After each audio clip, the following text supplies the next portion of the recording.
আসসালামু আলাইকুম প্রিয় শিক্ষার্থীরা, সকলেই ভালো আছো এই আশা ব্যক্ত করছি। তোমাদের আজকে মাস্টার্স টক্সিকোলজির এন্টোমোলজির যে টক্সিকোলজির পর্বটা আজকেই শেষ ক্লাস। তো এই ক্লাসে তোমাদেরকে স্বাগতম জানাচ্ছি। Sabina Rahman, assistant professor, department of geology, Dhaka college, Dhaka. শিক্ষার্থীরা, বসন্তকাল চলছে, খুব সুন্দর একটা সময়। বাহিরে ঝিরঝির পাতা ঝরছে, সুন্দর বাতাস বইছে। হ্যাঁ, এই সময় খুব সুন্দর একটা আবহাওয়া। এর মধ্যে করোনার ভয়ও আছে কিছুটা, তারপরেও খুব ভালোভাবে এই সময়গুলো পার হচ্ছে সবার। তোমরাও এই সময়টাকে খুব এনজয় করবে, সাথে পড়াশোনার পাশাপাশি, এই আশা ব্যক্ত করছি। তো বসন্ত শুভেচ্ছা তোমাদেরকে। আর আমরা যে বিষয়টা নিয়ে আজকে আলোকপাত করব সেটা হচ্ছে, একটু বলে নিই, সেটা হচ্ছে জাস্ট টাইপ অফ পয়জনিং এর নিয়ে আমরা আলোচনা করব। যে ধরো এই যে পয়জনিং, যে বিষাক্ততা, এটা কি ধরনের হতে পারে, হ্যাঁ, সেটার উপরে আসলে এই যে কীটনাশকের যে বিষাক্ততা, যে বিষাক্ততায় যে আমরা সংক্রমিত হতে পারি বা বিষাক্ততায় আমরা হঠাৎ করে মানে আক্রান্ত হতে পারি, সেই বিষয়টা কিন্তু দুটোভাবে হয়ে থাকে।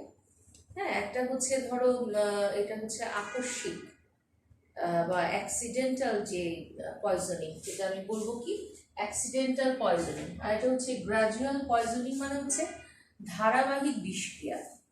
তো অ্যাক্সিডেন্টাল যে পয়জনিংটা, সেটাকে আমরা কিভাবে উপস্থাপন করবো, সেটা হচ্ছে যে ধরো বিষাক্ত কোনো রাসায়নিক কীটনাশক, বিষাক্ত রাসায়নিক কীটনাশককে কেউ যদি অনেক সময় আত্মহননের জন্য ব্যবহার করে থাকে বা ভুলক্রমে খেয়ে ফেলে, অথবা ধরো কোনো কারখানায় হঠাৎ কোনো দুর্ঘটনাবশত কেউ এই বিষাক্ততায় আক্রান্ত হয়, এই সব হচ্ছে ঘটনাগুলো হচ্ছে অ্যাক্সিডেন্টাল পয়জনিং।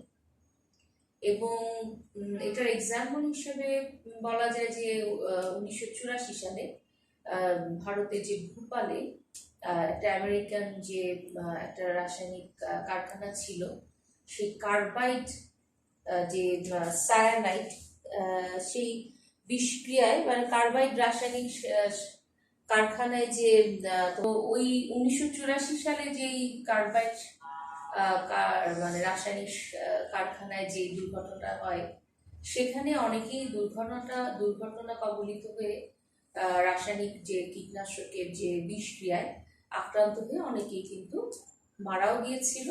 সেই বিষয়টাই এখানে অ্যাক্সিডেন্টাল পয়জনিং এর একটা ভালো এক্সাম্পল।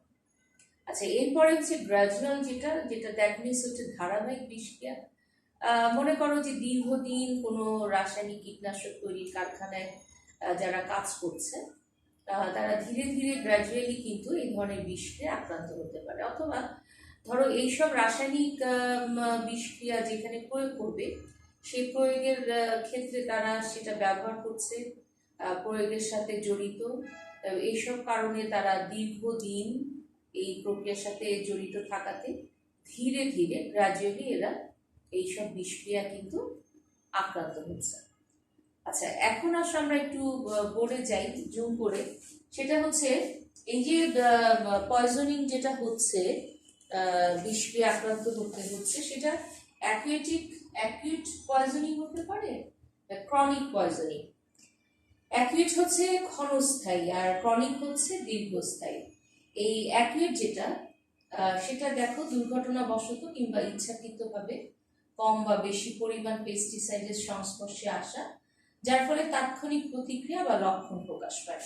আর যেটা ক্রনিক, ঠিক আছে, ক্রনিকটা হচ্ছে দীর্ঘস্থায়ী, এই ক্ষেত্রে বহুদিন পরে বিষক্রিয়া প্রকাশ করতে পারে। এটা খুবই বিপজ্জনক ক্রনিকটা। এবং কীটনাশক ওষুধের সাবলিথাল ডোজ এবং ক্রমবৃদ্ধিস্বরূপ ক্রনিক সিমটম প্রকাশ পায়।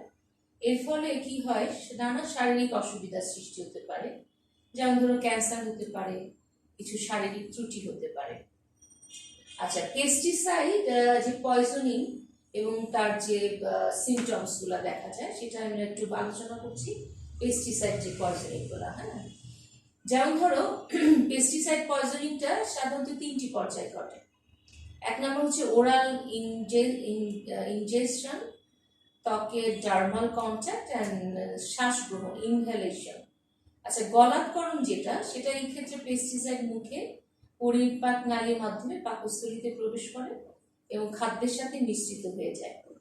ওই বিষ মিশ্রিত, এটা বলছি যে এখানে 3টা পয়েন্টস আছে, 3টি পর্যায় ঘটে। একটা হচ্ছে ওরাল ইনজেকশন, এই যে পেস্টিসাইড যে পয়জনিং, এটা তোমার 3টি ভাবে হয়, হ্যাঁ। একটা হচ্ছে ওরাল ইনজেকশন। আচ্ছা, 2 নম্বর হচ্ছে তোমার ইনহেলেশন বা ডার্মাল কন্ট্যাক্ট, স্পর্শ, ত্বকের স্পর্শের মাধ্যমে হয়, ডার্মাল কন্ট্যাক্ট। আর 3 নাম্বারটা হচ্ছে ইনহেলেশন, ইনহেলেশন শ্বাস গ্রহণ। 3টা ভাবে হয়। এখন আসো যে ওরাল যে ইনজেকশন যেটা, সেটার ক্ষেত্রে, এই ক্ষেত্রে পেস্টিসাইড মুখে এবং পরিপাক নালীর মাধ্যমে, এটা একটু লক্ষ্য করো, একটু লিখে নাও। এই ক্ষেত্রে পেস্টিসাইড মুখে এবং পরিপাক নালীর মাধ্যমে পাকস্থলীতে প্রবেশ করে এবং খাদ্যের সাথে মিশ্রিত হয়ে মিশে যায়। ওই বিষটা মিশ্রিত খাদ্য পরিপাকের ফলে পরবর্তীতে বিষ রক্তের সাথে মিশে যায় এবং বিষক্রিয়ার সৃষ্টি করে। ত্বকের যে স্পর্শ, যেটা আমি বলেছি ডার্মাল কন্ট্যাক্ট, এক্ষেত্রে কীটনাশক ত্বকের সংস্পর্শে আসলে লোমকূপের মধ্য দিয়ে দেহের ভেতরে প্রবেশ করে এবং রক্তের সাথে মিশ্রিত হয়ে বিষক্রিয়ার সৃষ্টি করে। আচ্ছা, নাম্বার 3 হচ্ছে ইনহেলেশন। এই ক্ষেত্রে কীটনাশক বিষাক্ত গ্যাস মুখ এবং নাকের মধ্য দিয়ে শ্বাস প্রশ্বাসের সময় ফুসফুসে প্রবেশ করে এবং বিষক্রিয়া সংঘটিত হয়। এটি ফিউমিগেশন, ডাস্ট বা স্প্রের মাধ্যমে পৌঁছায়। আচ্ছা, এখন বলো যে পেস্টিসাইড পয়জনিং এবং সিমটমস যেগুলো, হ্যাঁ, বিষক্রিয়ার লক্ষণ সমূহ, যেমন ধরো মাইল্ড সিমটম যেটা দেখা যায়, সেটা হচ্ছে এক্ষেত্রে মাথা ব্যথা করে, এই যে মাইল্ড সিমটম, যেটা মাইল্ড, ক্ষুদ্র উপসর্গ, হ্যাঁ। এক্ষেত্রে মাথা ব্যথা, বমি বমি ভাব, ত্বকের প্রদাহ, খাদ্য গ্রহণে অরুচি, এগুলা প্রকাশ পায়। আর মধ্যবর্তী উপসর্গ হচ্ছে মডারেট, এই ক্ষেত্রে বমি, তারপর চোখে ঝাপসা দেখা, মডারেট যেটা। তারপর হচ্ছে পাকস্থলীর খিচুড়ি, দ্রুত নাড়ি স্পন্দন, শ্বাসকার্য বন্ধ হয়ে যাওয়া, মডারেটে। তারপর চোখের মণি সংকোচন, অতিরিক্ত ঘর্ম নির্গমন, স্নায়বিক দুর্বলতা, অজ্ঞান হয়ে যাওয়া, নাড়ির স্পন্দন বন্ধ হওয়া, এগুলা প্রকাশ পায়। আর অ্যাকুইট যেটা তীব্র, সেখানে হচ্ছে কাঁপুনি হয়, হ্যাঁ, নিঃশ্বাস প্রশ্বাস বন্ধ হয়ে শ্বাসকার্য বন্ধ হয়ে যাওয়া, লক্ষণ সমূহ প্রকাশ পায়, মৃত্যু পর্যন্ত হতে পারে। আচ্ছা, তাহলে আমরা এইটুকু দেখলাম। তাহলে আমরা যে উপসর্গগুলো দেখেছি, সিমটমসগুলো, মাইল্ড সিমটম, মডারেট এবং অ্যাকুইট সিমটম। শিক্ষার্থীরা, এখন আমরা লক্ষণগুলো বললাম, কিন্তু আমরা যদি কেউ বিষে আক্রান্ত হয়, তখন আমাদের যে ট্রিটমেন্ট করতে হবে, হ্যাঁ, এই ট্রিটমেন্টে যে প্রাথমিক যে ট্রিটমেন্ট, অর্থাৎ ফার্স্ট এইড, হ্যাঁ, এটা কিভাবে আমরা করব, সেটা নাম্বার 1, আমরা প্রথমেই বিষক্রিয়ার উৎস থেকে বা বিষের উৎস থেকে কি করবো, রোগীকে বা আক্রান্ত যে ব্যক্তি, রোগীকে সরিয়ে নিব, ঠিক আছে, সরিয়ে নেব। আচ্ছা, 2 হচ্ছে রোগীর কাপড় পাল্টে ফেলব, হ্যাঁ, রোগীর পরনের কাপড়, সেগুলো পাল্টে ফেলবো। তারপরে 3 নম্বর, ধরো পানি দিয়ে ধৌত করবো, তাকে পানি দিয়ে কি করবো, ধৌত করবো। এবং এক্ষেত্রে নরম কিছু দিয়ে পরিষ্কার করব, নরম কিছু দিয়ে পরিষ্কার করব। 3 নাম্বার, যদি চোখে বিষ অ্যাটাক করে, তখন কি করব? হাত ধুয়ে কি করব? পরিষ্কার পানি দিয়ে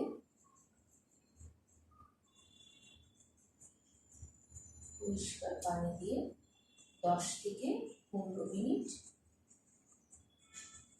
চোখে ঝাপটা দেব।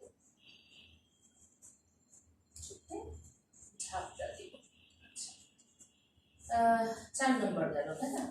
আচ্ছা, আরো কিছু বিষয় আছে পয়েন্টসগুলো, সেটা হচ্ছে রোগীকে শান্ত পরিবেশে এবং শান্ত রাখতে হবে। যদি বিষ খেয়ে থাকে তাকে স্যালাইন খেতে হবে। হ্যাঁ, আচ্ছা, তাহলে কি বললাম? রোগীকে শান্ত পরিবেশে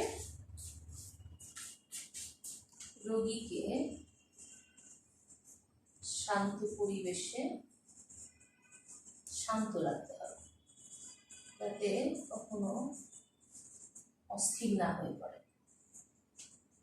শান্ত রাখতে হবে। আচ্ছা, আরো কিছু পয়েন্টস আছে, আমরা ওটা একটু লিখে দিই। তোমরা আমার মনে হয় কয়টা আমার আমি যে লেকচার দিলাম সেটা সাথে সাথে হয়তো লিখে ফেলেছ, আমি মুছে দিই।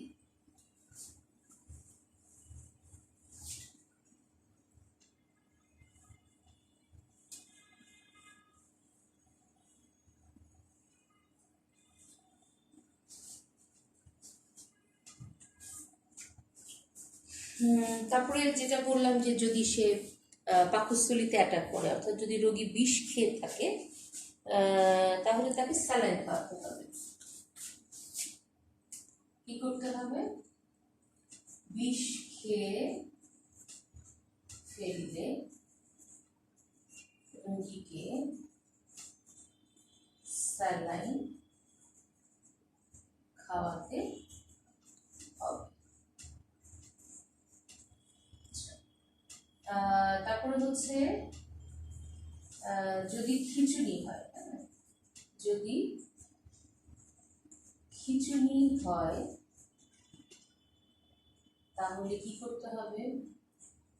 খুব সাবধানতার সাথে রোগীকে হ্যান্ডেল করতে হবে।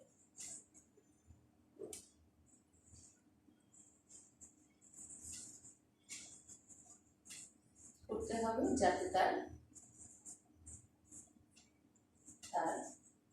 কোনো অঙ্গ হানি না হয়।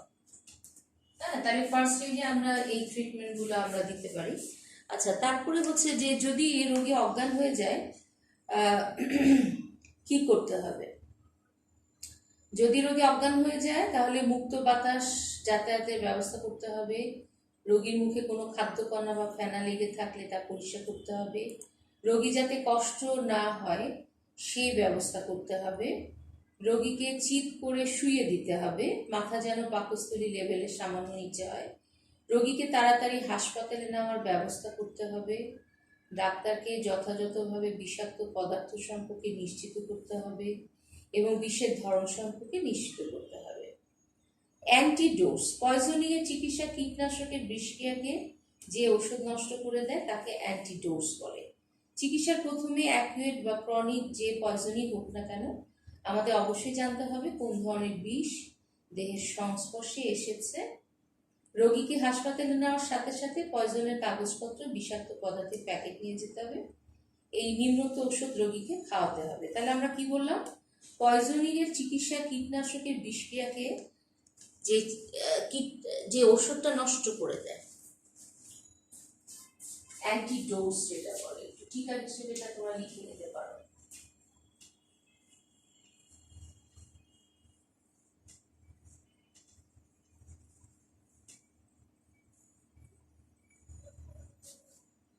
যেটা বললাম সেটা হচ্ছে যে চিকিৎসার ক্ষেত্রে পয়জনিং এর চিকিৎসায় কি বললাম, ট্রিটমেন্টস তো আমাদের গেল, অজ্ঞান হলেও গেল। এখন আসো অ্যান্টিডোটস। অ্যান্টিডোটস, আচ্ছা অ্যান্টিডোটসটা কি? এটা হচ্ছে যদি তোমার পয়জনিং এর চিকিৎসায়, পয়জনিং এই চিকিৎসায় কি করতে হয়? চিকিৎসায় কীটনাশকের, কীটনাশকের বিষক্রিয়া নষ্ট করতে যে ওষুধ প্রয়োগ করা হয়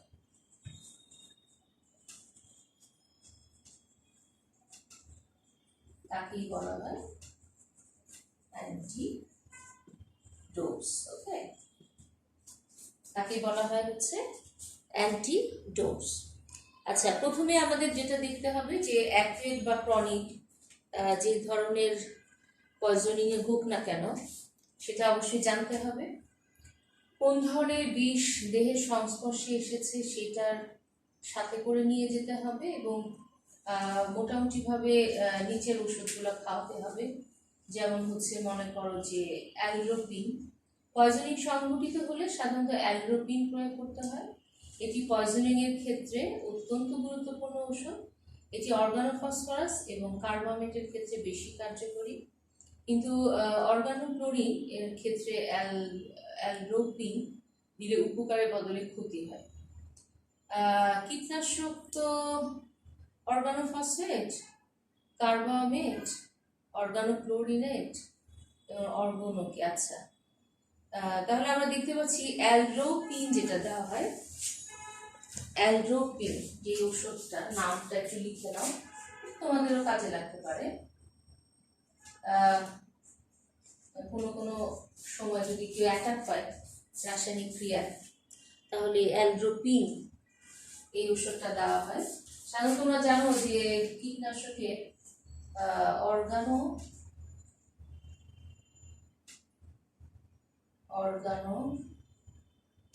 অর্গানোফসফরাস,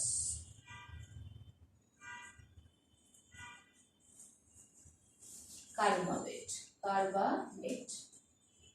এই দুটোর ক্ষেত্রে এই ধরনের কীটনাশকের বিষক্রিয়ায় যদি আক্রান্ত হয় রোগীকে সাথে সাথে অ্যালড্রোপিন এই ওষুধটা দিলে বেশি কার্যকরী। অন্যান্য ক্ষেত্রে এটা খুব একটা উপকার করে না, বরং ক্ষতিও করতে পারে। তাহলে আমরা দেখতে পাচ্ছি অ্যালড্রোপিনটা আমাদের দিতে হবে, অথবা ডায়াজেপাম যেটা অর্গানোক্লোরিন, সেই ক্ষেত্রে এটা কাজে লাগে। আবার প্যারালিডক্সিন এই ওষুধটা কিন্তু খুব বেশি কাজে লাগে। তো আমরা দেখতে পেলাম আজকে এই যে কীটনাশকের বিষক্রিয়ায় কী ধরনের দুর্ঘটনা হয় এবং সেই ক্ষেত্রে কী ধরনের চিকিৎসা ব্যবস্থা আছে, এবং বিষক্রিয়া আকস্মিক এবং গ্রাজুয়াল যেটা ধারাবাহিক, এবং সেখানে অ্যাকুয়েট আবার হচ্ছে ক্রনিক এই ধরনের বিষক্রিয়ার যে মানে ক্রনিক হচ্ছে যে একেবারে দীর্ঘস্থায়ী, এই ধরনের বিষক্রিয়ায় যে এই ধরনের লক্ষণ এবং চিকিৎসা, সেটা কিন্তু আমরা আজকে দেখলাম। এবং অ্যান্টিডোটস যেটা পয়জনিং এর চিকিৎসার ক্ষেত্রে কীটনাশক বিষক্রিয়া যে নষ্ট করতে যে ওষুধটা প্রয়োগ করা হয় সেটাই হচ্ছে অ্যান্টিডোটস। এবং এই ক্ষেত্রে অ্যালড্রোপিন এবং অন্যান্য যেগুলো নাম বললাম সেই ওষুধগুলো কিন্তু প্রয়োগ করলে সহজে ভালো ফল পাওয়া যায়। তো টক্সিকোলজি আমাদের আজকের ক্লাসটাই আমাদের টক্সিকোলজি শেষ হয়ে গেল। তো তোমরা ভালো থাকো, ভালোভাবে পড়াশোনা করো। আল্লাহ হাফেজ।